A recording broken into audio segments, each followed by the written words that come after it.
You get real interested in the paranormal when you're confronted with your own mortality. You heard that, didn't you? You heard that, That was yeah? just inside this cell right here. And it said like, yeah. Yeah. You have no business whatsoever trying to harm me. Did you not just hear that? Mm-hmm. What are you, some kind of coward? You're in prison, for God's sake. What the is that, dude? What Get the happened? out of here. Where's my life, dude? When you explain death, and when you explain the afterlife, there isn't one unifying answer to appease the masses. I shined my flashlight around the bend. I don't know what it was. It was like a mass. With this in mind, we set out on our own shared quest. A quest to establish our own individual beliefs. Ooh, who's down here with me? Ooh, I got chills all over my body right now. Holy sh**. Each location we visit makes its lasting impression on each of us, as we do for them. I felt unwelcome, and I feel like there's people in every single seat, like looking right at us right now.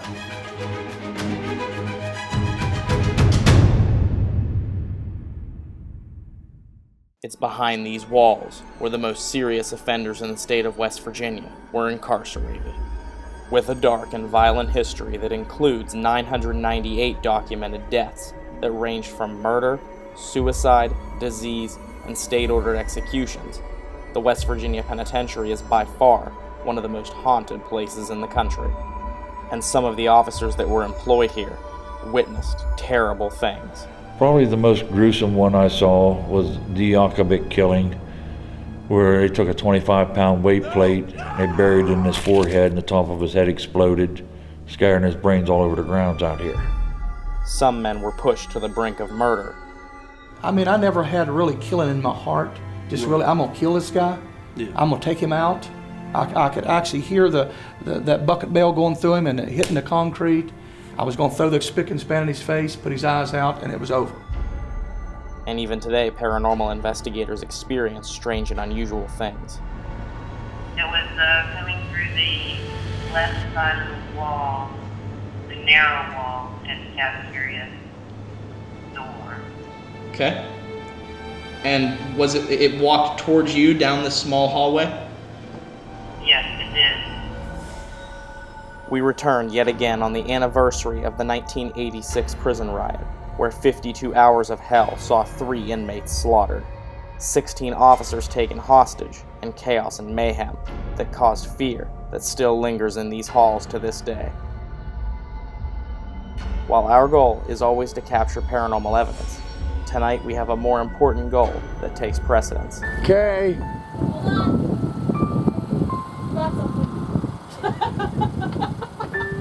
Are you excited, Eleanor?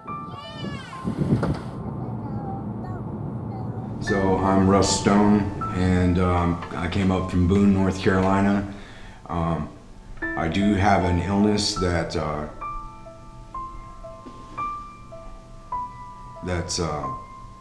probably going to be terminal, and my daughter asked me that if after I was gone, if she'd be able to see me, and so you know, I don't know. I didn't know what to tell her, and you know, you get real interested in the paranormal when you're confronted with your own mortality. Because you'd like to think, even if it was just moving chairs in a restaurant after hours, you know, that still means there's something after this. And you know, I just want to make sure my family's okay. And it may seem kind of silly, but you know, I want to know, you know, beyond a shadow of a doubt, if there is really something to the paranormal. When we received Russ's letter, we knew that we had to bring him to Moundsville. It's the perfect place for him to have a paranormal experience, to help validate for him that there is an afterlife. After all, this is one of the most haunted places in America. But little did we know this investigation would be more personal to Russ than we could ever imagine. I was a gang member, junkie, heroin addict, criminal, and I did some years in prison. And when I got out 12 years ago, I decided that it was time to do something different. And before my family, I didn't know what the word love meant. That's the truth. You use the word, you hear the word, but it had no meaning whatsoever.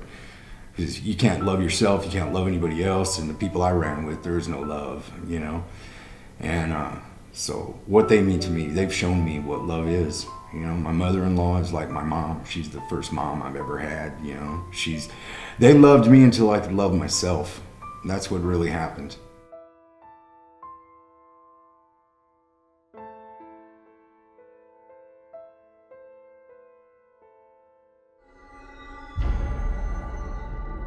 Because Russ was once an inmate himself, maybe he can connect with the spirits of the inmates of this penitentiary. In light of these new circumstances, we knew we had to bring Russ into this prison as soon as possible. So him and I entered the facility in the afternoon to get shots of the prison during the day. And from the very beginning, the experience of being inside the prison was overwhelming and surreal for Russ. Man, I'm like beside myself. I just relax, Russ. Just take it easy. It's gonna be all right, bro. Okay. Everything's cool. I would welcome any interaction that you would be kind enough to give to me. I'm not just some lame. I spent a lot of times behind the bars.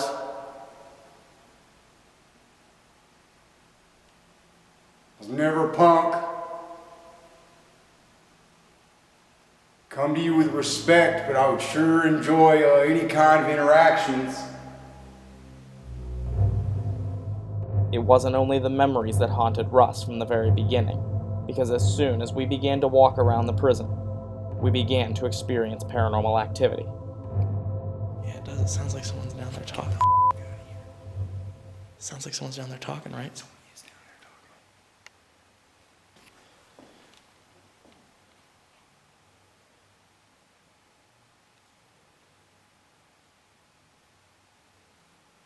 Unless they're standing on the street. Because if they're standing on the street, there's a broken window out there. Let's look. There, yeah.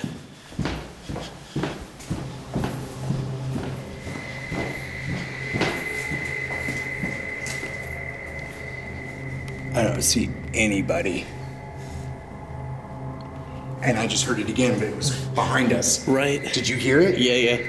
You can't, I understand what matrixing is, and I totally agree. I've seen lots of episodes, or not episodes of yours, but I've seen lots of instances where people were seeing stuff, and to me, I was like, that's just matrixing, you know what I mean? And even audio matrixing, a couple noises mixing together to sound like a muffled something. But what I heard, that was like a voice, dude. That was a voice. Sound like someone talking. That sounded like somebody talking. It sure did. Guys, I'm trying to get you out, but you're not helping me, We already seem to be having some crazy paranormal experiences inside this penitentiary, and with Russ having been incarcerated before in cells similar to these, we know that his wisdom will help on this investigation tonight. With the sun setting, it's almost time to make communication, and when Dave and Steve arrive at the prison, they bring with them Johnny Angel, a man who's very knowledgeable about the spiritual side of life. It's when you would let go of anything that was holding you down in the past, and it was giving you a fresh start. As well as Andrew Stahl, a man who has helped incite some intense activity on past investigations. I saw a woman. I wasn't in here. Where were you? I was in here. Dude. Right there, walking towards me. As soon as I saw her, she stopped, and I turned, and she's gone.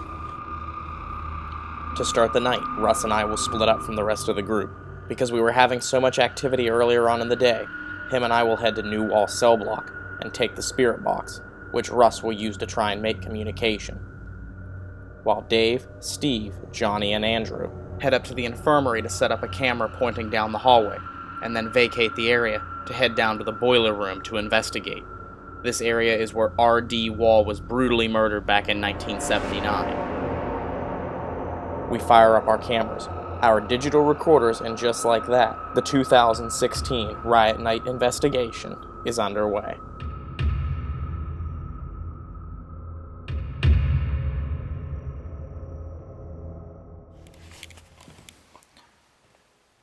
Does anybody remember Willie Hale?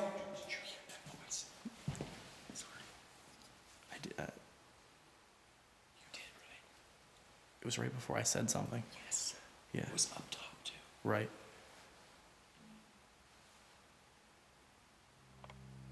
That was definitely something like a knock on metal.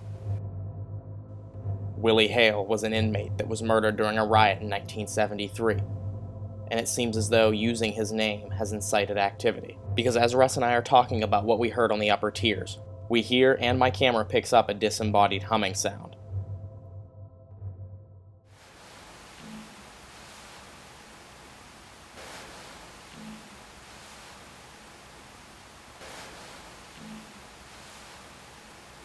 You remember Willie Hale, don't you? Cool Willie?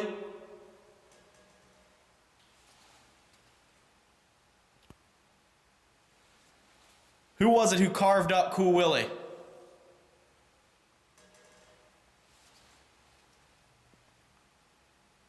I promise we won't tell anyone that you snitched.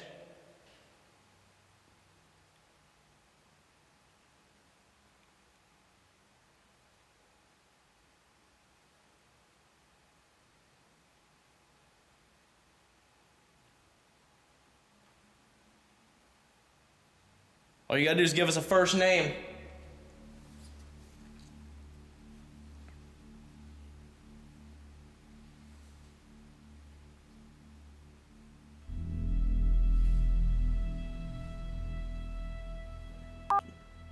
Man, it's dusty. It's showing up. It looks like it's snowing in here.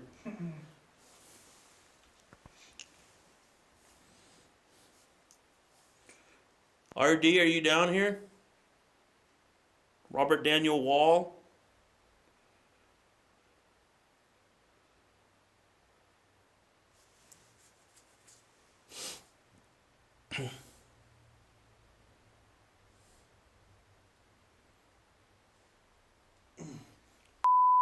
My neck is burning. There wasn't anything there, man. I don't know, maybe with Johnny's light you'll be able to see because that one's got like a red hue. Mine is, it's just, I don't like it. It's just too bright right now.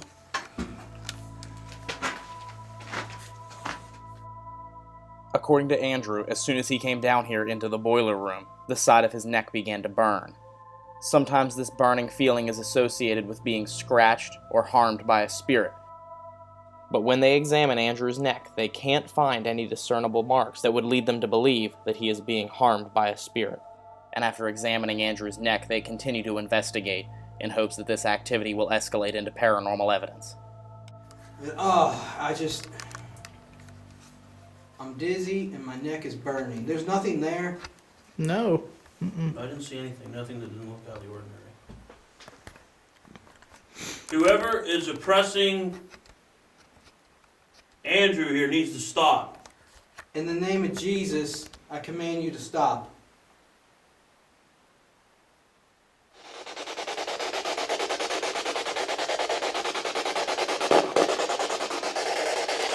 All right. Can you tell me who it was that killed Willie Hale?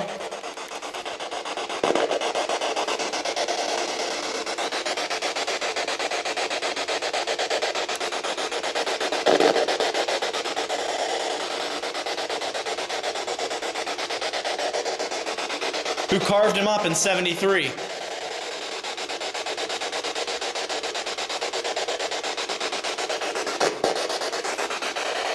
I heard that.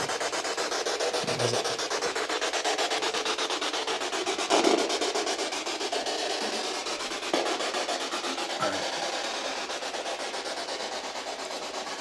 If you get close to Russ and talk, Was that a voice? Yeah, dude. Small and short spurts and syllables seem to be coming out of the spirit box, and this is generally common for when spirits are trying to figure out how to use a certain device.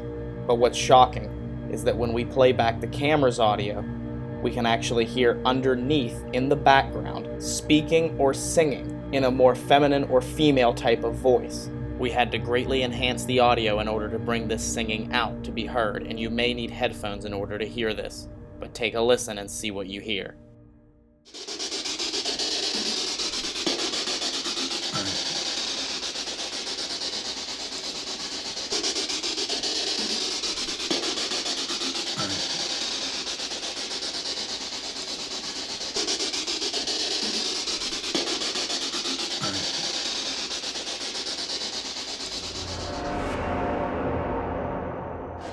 Just touched me. Just touched my neck. It could have been the strap off of the... Was it the strap on the...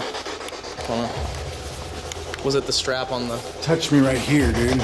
Right there on the front? No, on this side of my neck. Sorry. Just kind of freaked me out a little. Back up so I can get you in the shot here. Hey, fellas.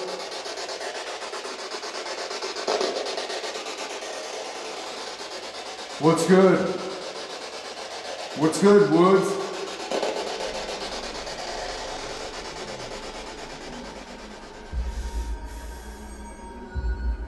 Like, I'm mad. I'm not mad, like, you know, at you guys or anything. I'm mad that it's happening. Like, it's going away. I mean, you just like people in life. You meet certain people that are oppressive like that, and you got to state your dominance, man. You got to tell them, hey, you're in my comfort zone, you're in my personal area, get the heck out. Yeah, you back off from me right now. You have no business whatsoever trying to harm me. In the name of Jesus, you have no authority to touch me. Get away from me.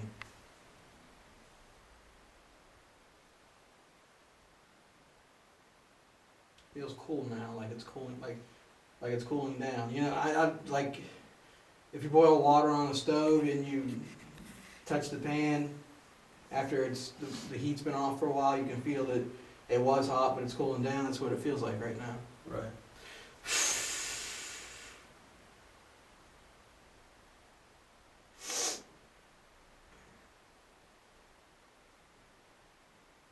RD, if that was you, can you make a sound out in the other hallway, one of the other hallways for us, please?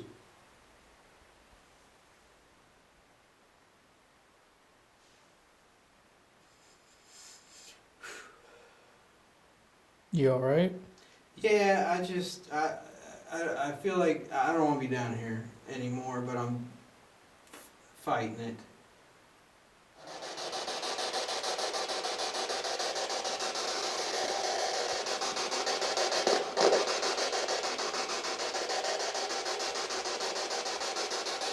I bet you're tired, a bunch of lames running around asking you questions all the time.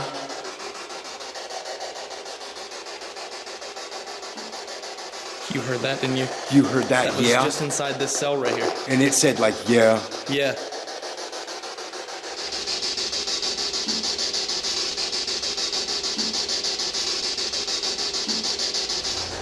I don't blame you. That didn't come out of the spirit Nope. box, so that came from right in here. That was like a And I just saw an orb go right by me, right here. Wow. Straight up with my own eyes. That was like a disembodied voice from right inside this cell right here. It just said, yeah. Yeah, I heard it. I appreciate you answering me, and I get it, and I guess, but I'm not a lame. But I will be honest with you, my whole thing is I'm just trying to know if there are any of you fellas still here.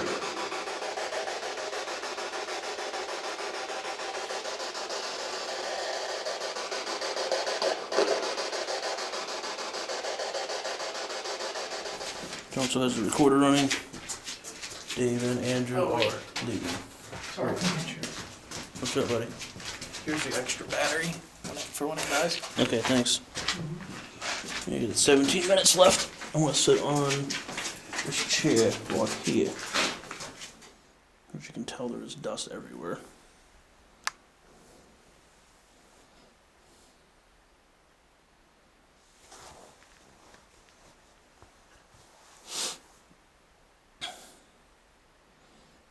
Alright, Andrew's gone and Dave's gone. It leaves Johnny and myself, Steve. Is there anyone now that would like to communicate? Do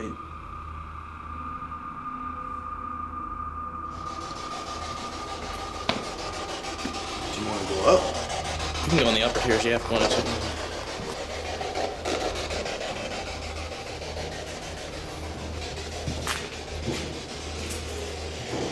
Good. You go first. I heard that. Yep, there was a voice right there. Can you say that again?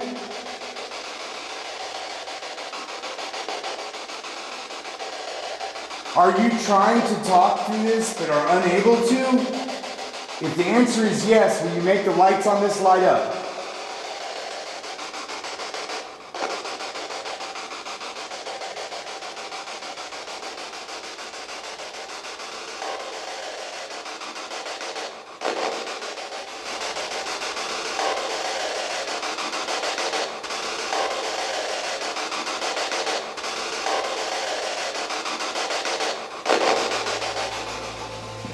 I guess in truth, I'm kind of surprised that you guys are being so quiet.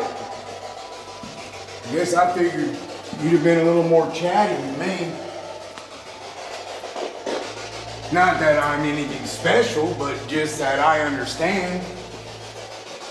Because I've done a lot of time. Like you.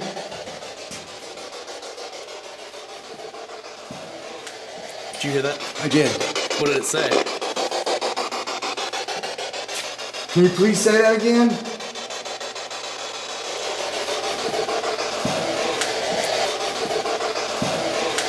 Did you hear that? I did.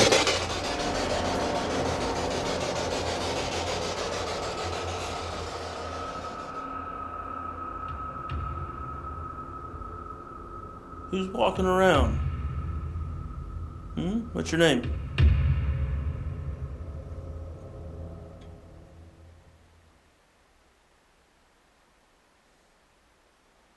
Were you the inmate that was murdered here in this area?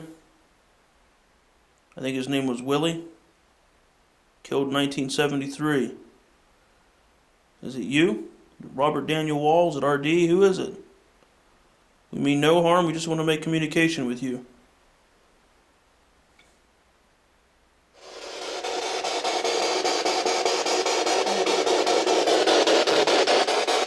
There's almost like a whole sentence coming across Yeah, there. say that again.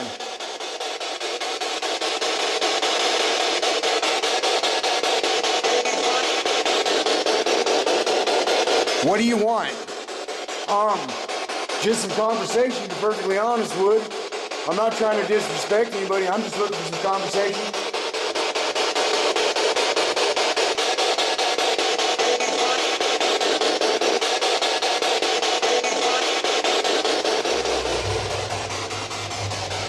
I mean, let's face it, brothers, this is why people are bugging me. Because people want to know, is there an existence beyond the quote-unquote living existence? We want to know, after you die, do you keep on trucking? Yes or no?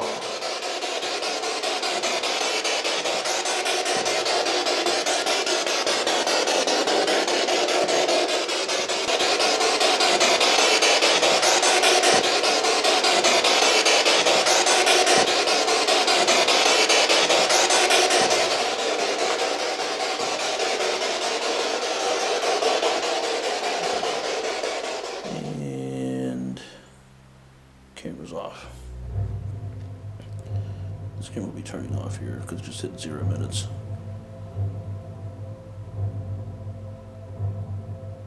Nine minutes on the battery. Well, appreciate what little you gave us anyway. Kind of, but not really. After investigating in these areas for so long, it's time to move on to other locations in the prison. So Russ and I will head over to cell 21 on the B side of North Hall cell block that was at one time occupied by an inmate named Red Snyder, one of the most notorious and violent inmates in the penitentiary's history. In this cell, Red Snyder was stabbed 37 times, murdered in November of 1992. It's said that his spirit still resides here within this cell, and is one of the most active entities in the West Virginia Penitentiary. Dave, Steve, Andrew, and Johnny will head to the completely opposite side of the building, on the far south end, to the old gymnasium and auditorium. This area has not been investigated for years, being that it was blocked off to the tours and public investigations of the prison. So hopefully because of this area will produce paranormal activity. Okay, we're in the auditorium here.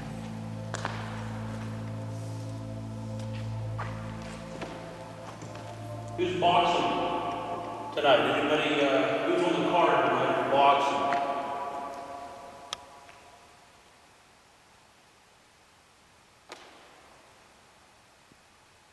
Is that one of you guys? Yeah, that was my foot. Okay.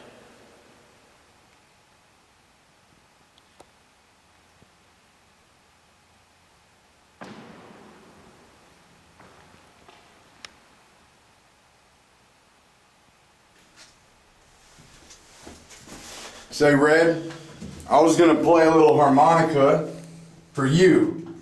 'Cause I heard you're pretty good on the harmonica. I'm not real good on the harmonica, but bam. I saw that. Is that cool? Boom. Red. Okay. Would you like it from if I played the harmonica? Damn. Okay. If the answer is yes to playing the harmonica, will you light it up, please? Okay. Oh, there. Okay. All right. I'll play my harmonica. All right. Can I sit on your bunk to play? Do you mind if I sit on your bunk, Red, and play the harmonica? Can you please light it up if it's okay for me to sit on the bunk?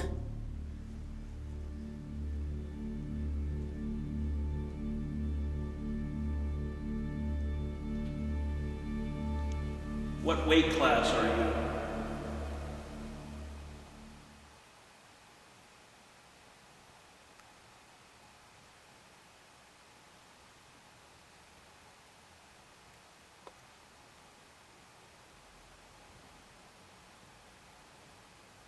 Did you box Gold Glove?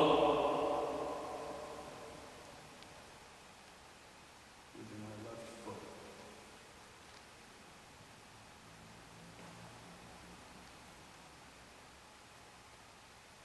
Let's go this way.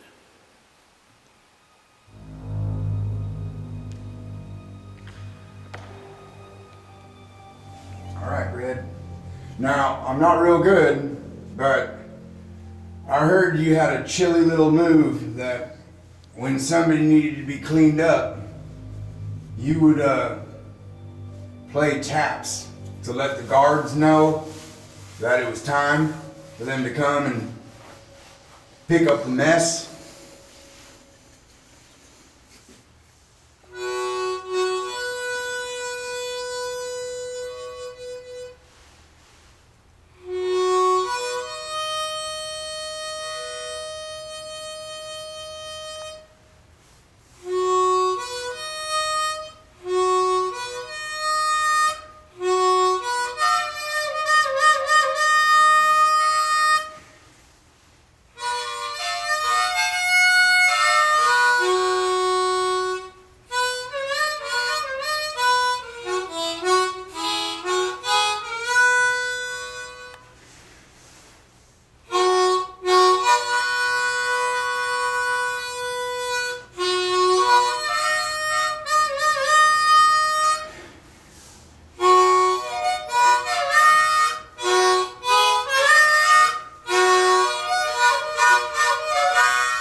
EVP session.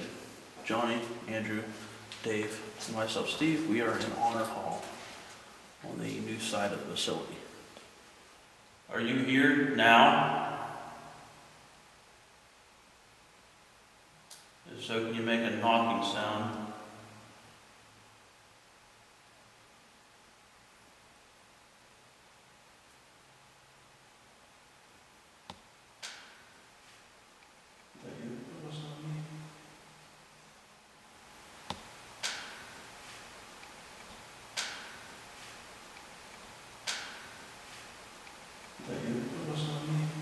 You make it sound again so we confirm it's you.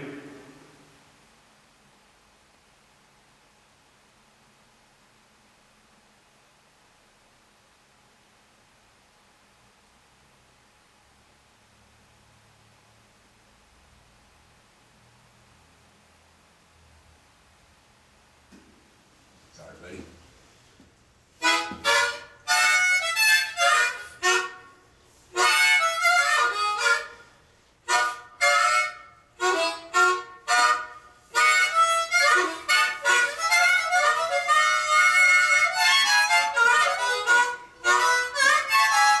What the f is that, dude? What Get the happened?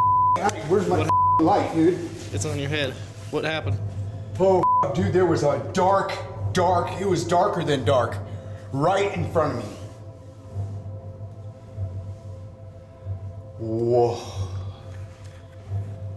It was like I was playing and I opened my eyes and I looked up and it was like Right in front of you? but it was just black. Huh. I didn't catch anything on camera, but that doesn't mean, you didn't see it.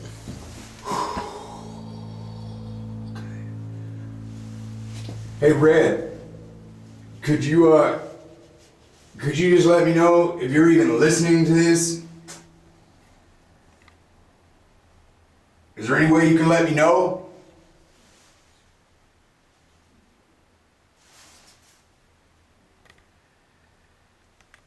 Did you not just hear that? Mm-hmm.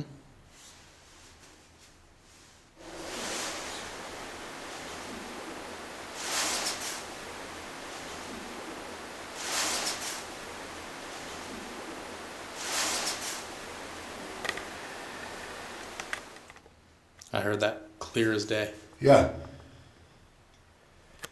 Okay.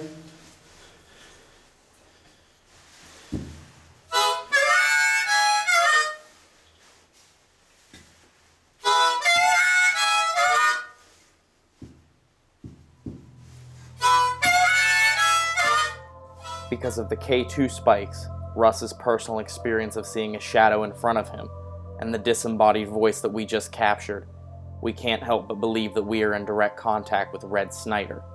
In regards to the shadow, I did not capture this shadow or any anomaly on camera when Russ saw what he said was a dark mass standing directly in front of him. But we do not have to capture it on camera in order to label it as a paranormal experience.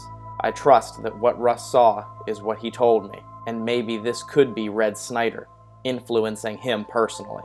All we can do is continue to investigate and see what happens.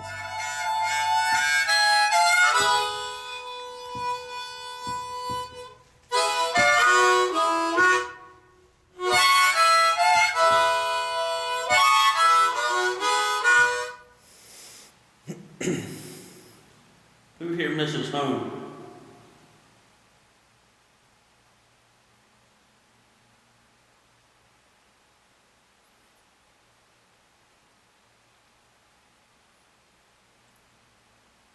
One by one, can each of you let us know where your home is?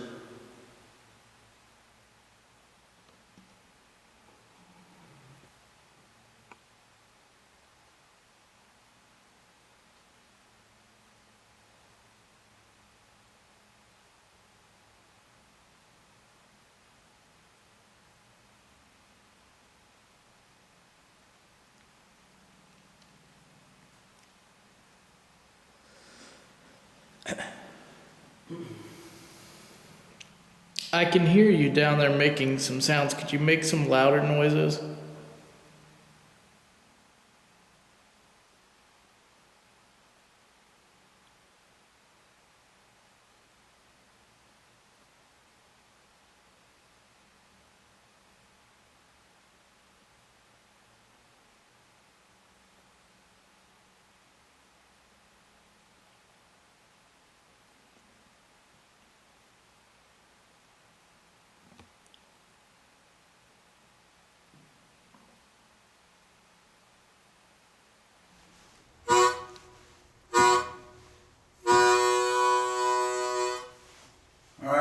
said, mister, that was for you. I know it wasn't good, but it's what I had. So, I hope you enjoyed me trying to learn taps so I could play it for you. It would be really cool if you could give me just a little validation. We do have a recorder going, so I would appreciate it if you could let me know that you listened to the music, if that's what I want to call it, by either lighting up this again, this here, or mentioning something about it on this recorder right here.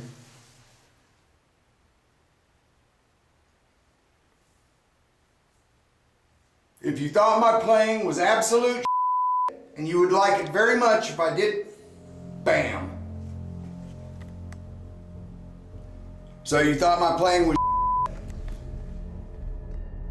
This is fascinating because once again on command, the K2 meter begins to spike as Russ asks a specific question.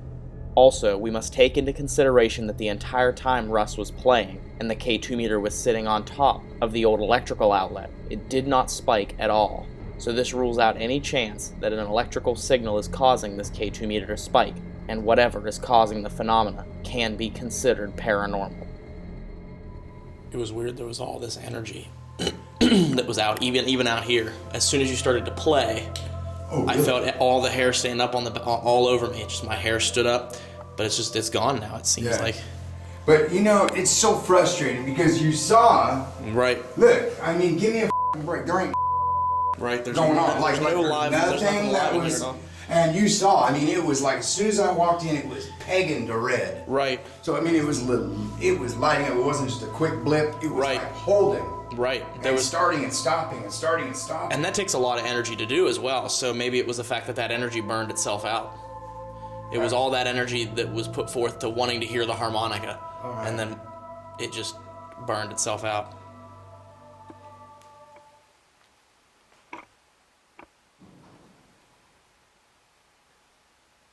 You had a way to do it right as soon as the light's gone.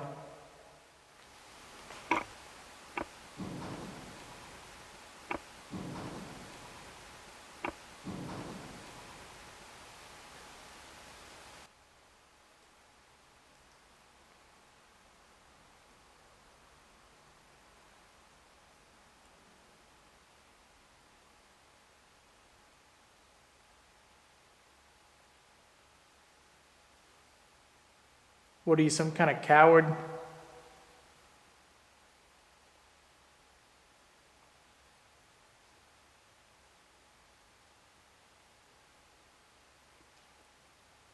You're in prison, for God's sake.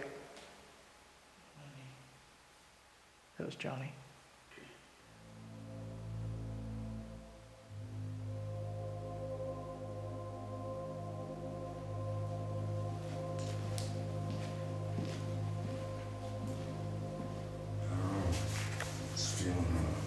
Yeah, it just seems like the energy's gone. Yeah, it really does. Yeah, it really does. You want your recorder? Yeah. Both of our groups seem to be experiencing a decrease in paranormal activity in our respective locations, so we figured that it's a good time to regroup and to head out, just the four of us, to one last location, to try and incite paranormal activity.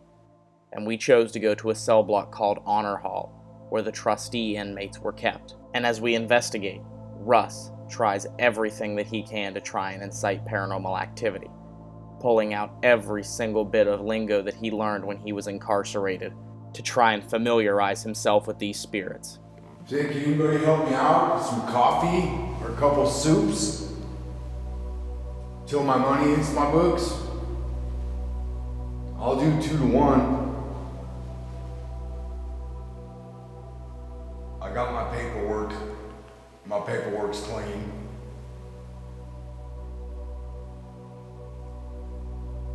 But it seems that almost all activity has come to a standstill, and Russ, exhausted from a long trip and his illness, decides that he has to end his investigation of the West Virginia Penitentiary. What we captured tonight was absolutely phenomenal. I bet you're tired, a bunch of lames running around asking you questions all the time. You heard that, didn't you? You heard that, That was yeah? just inside this cell right here. If the answer is yes to playing the harmonica, will you light it up, please? Okay. There. Okay. All right. I'll play my harmonica. What the is that, dude? Get the out of here. Where's my light, dude? Oh, dude, there was a dark. It was darker than dark, right in front of me. And Russ remarkably proved that on his first full paranormal investigation, that he has the skills of a seasoned paranormal investigator. On this Riot Night, Russ and I experienced some of the most intense paranormal activity that we've ever captured, and Russ left the prison feeling that he had found what he was seeking. I absolutely believe, beyond a shadow of a doubt, that there is something here. There is, you know, I know that with all of the events, the things I've seen, the things I've heard, that we've heard, the things we captured, it can't be nothing. I will say that there is something going on here that we cannot, with our eyes, see all the time. But there is no denying that it's here. If I have to go tomorrow, that's fine, but I just want to know that I'll be able to watch out for my kid and my wife, you know? But I hope that when I die, I hope that when eventually my wife and my daughter follow me, I hope we'll be able to be together again as a family. They're the most important things in the world. I'd really like to watch my daughter get married. Just make sure she's taken care of.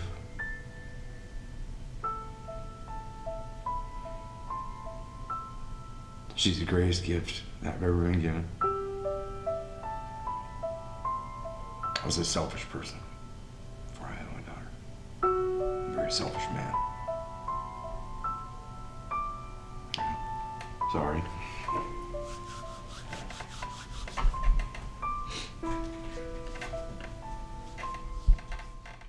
After the investigation, we decided that we were going to make a fundraising video for Russ in order to help him raise money for his medication, or even just with some extra funds to help his family with bills. All you have to do is click the link, and we would really appreciate it if some of you, and we ourselves will make a donation as well, but we would really appreciate it if you viewers and anyone around the world watching this video, if you could make a donation to this page, anything, or even just share it. Just so that other people can see this and it can get into the right hands, because we want to try and help Russ and his family out and help, if anything, raise a little bit of money for his family. If it can't get him the treatment, if we don't raise enough, that's fine. We just want to do a little bit to help his family out in this time of struggle. And the day that the video was posted in January 2016, the donations started to roll in. But after just a few short weeks, they slowly stopped. Ryan Zacherl, this is Russ Stone. I just wanted to give you a heads up and tell you I was contacted by somebody who saw the story, and they paid for the treatment. The whole thing, $180,000. I got my first box, $60,000 1 month supply. And I'm now 90 days away from being healed. So I just want to thank you. Just wanted to thank you. And maybe when it's all over, maybe I can go on another investigation with y'all. But I just want to say God bless you guys, man. And I hope you have an awesome day, all of you. All right, bye-bye.